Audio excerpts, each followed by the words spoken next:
Brian here with you. Welcome into my office. Let's now take a look at this scarce mid-19th century Atlas Ewings.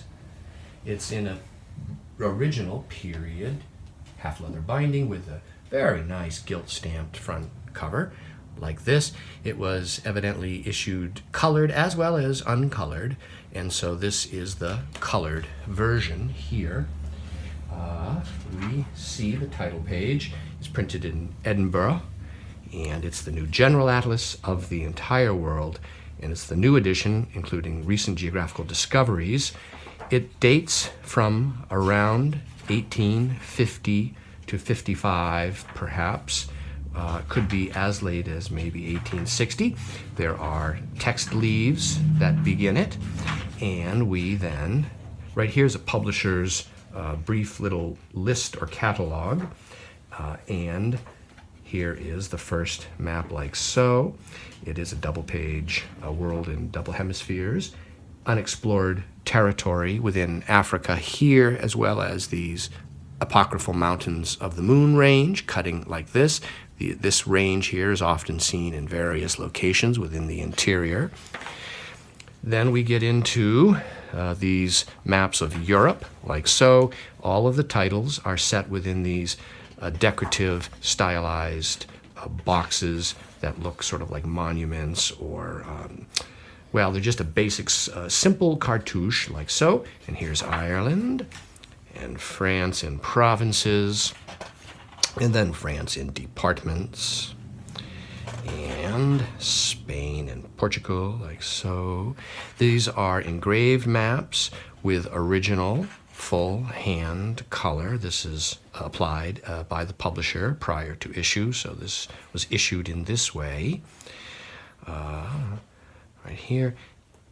And then we have Sweden and Norway, Scandinavia, then we have Russia, like so, and Austria.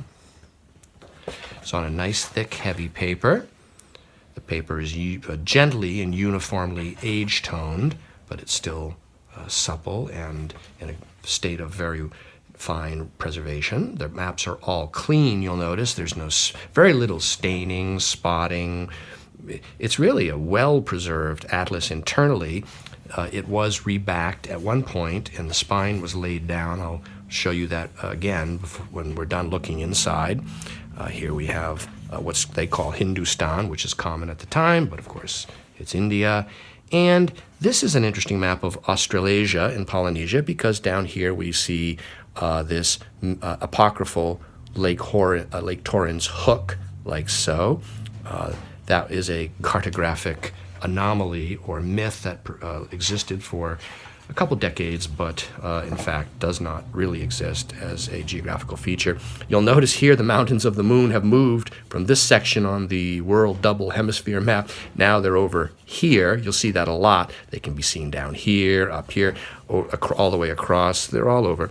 This is unexplored territory still, without the lakes, just this one hint at a lake here. And then we get into this map of North America. Yeah, that's interesting. Yeah. And we then get into this map. Now this one here is loose. It's for some reason come right out of the atlas, but it fits right back in it perfectly, like so. It's just come loose. You'll notice that in the western part of the country, west of the Mississippi, it's largely still territorial configurations. And then we will go next to this one of the West Indies, the Caribbean. Then there is South America, like so. Nice map here of the Holy Land, Palestine. And that concludes the atlas. The spine here has been rebacked, and it's been very well done, expertly done, in fact.